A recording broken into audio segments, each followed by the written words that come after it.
Halo, salam sejahtera saudaraku di dalam kasih Tuhan.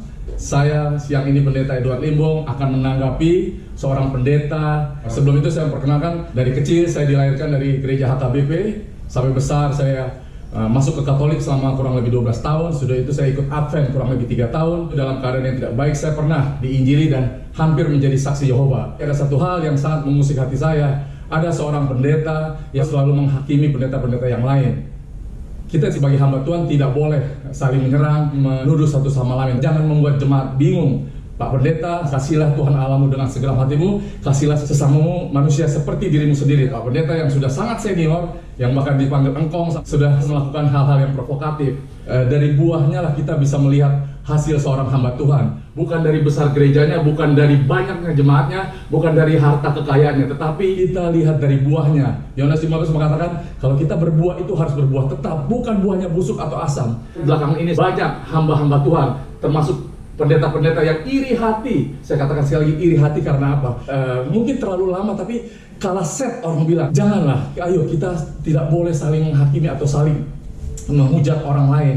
Jangan merasa paling kudus, jujur, dan benar. Karena penghakiman adalah hakku, kata Tuhan. Wabah COVID-19 ini jadi dipolitisir atau kita sebagai hamba-hamba Tuhan membuat jemaat bingung. Saya katakan sekali lagi, jangan membuat jemaat bingung, jangan mengadu domba jemaat. Kasihan karena kita dipanggil, dipilih, ayo lakukan bagian kita dengan cara yang benar. Janganlah iri hati. Tetapi banyak hal-hal yang membuat orang jadi tidak simpati. Ayo Pak, ubah karena hari Tuhan semakin dekat. Kita nggak tahu kapan kita dipanggil pulang. Apa kita dapat mahkota, apa kita dibakar di tempat yang tidak baik.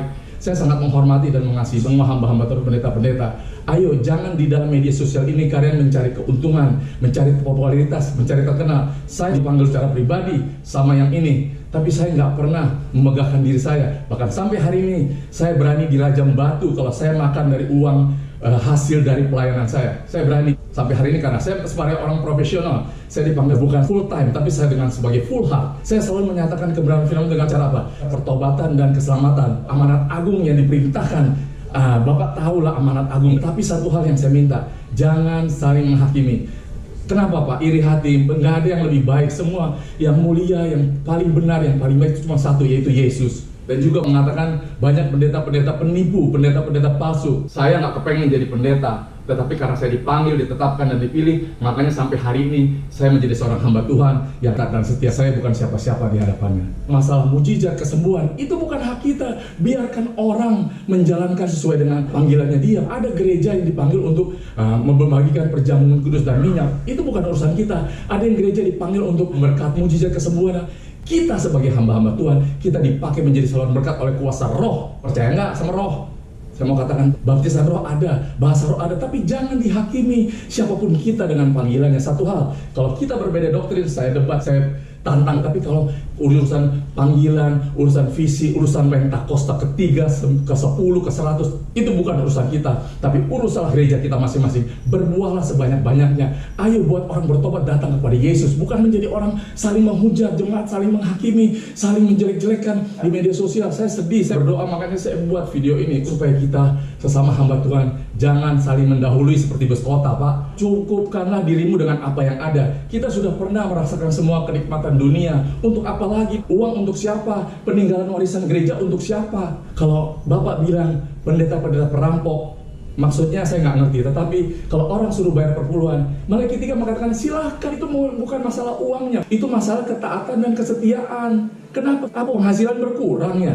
Soal nubuat, soal mujizat, biarkan saja. Nanti dengan berjalannya waktu, orang yang tidak benar akan ditebang, dibuang, akan dibakar. Saya berdoa dan saya percaya sebentar lagi COVID-19 ini pasti dilalukan dari seluruh muka bumi ini dan nama Tuhan dipermuliakan. Sesudah COVID-19 ini berlalu, kita membuat kebaktian rohani sekarang atau KKR, kan dilarang sama pemerintah. Semua pemerintah itu berasal daripada Tuhan. Soal sembuh atau mati, itu bukan urusan kita. Bagian kita itu mendoakan, berbuah, melihatkan hasilnya kepada orang yang kita layani. Jangan lihat gedungnya, jangan lihat materinya, jangan lihat kekayaannya. Yang saya beritakan adalah pikul salib, sangkal diri, dan bayar harga. Harganya dibayar kontan, jangan kredit, jangan ngutang. Jangan pernah lah kita selalu merasa paling benar dan menghakimi yang lain. Kita introspeksi. Siapakah kita ini? Belum tentu pada akhirnya.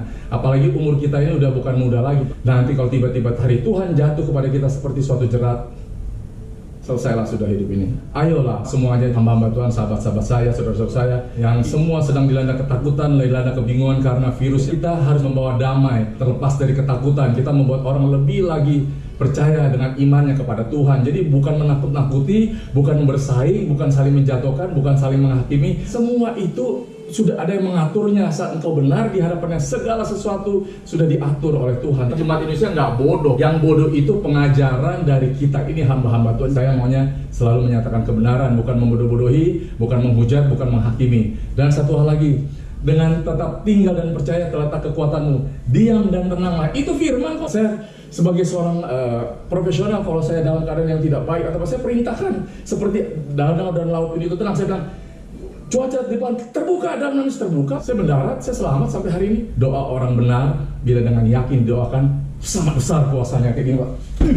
Gitu Pak. Jadi sekarang saya menjadi seorang pendeta. Dulu seorang pendeta sudah mau membagi kasih untuk semua hamba-hamba Tuhan bermedia sosial yang apologet kayak namanya. Ayo persatukan, jangan saling tantang menantang, jangan saling debat mendebat. Anak muda kamu bagus yang inisialnya, tapi segala sesuatu itu harus perlu jam terbang. Mungkin kamu penuh dengan semua ilmu yang kamu pelajari dan kamu baca, tapi pengalaman jam terbang sebagai hamba-hamba Tuhan boleh mengoreksi, tapi jangan selalu mengajari atau menghakimi.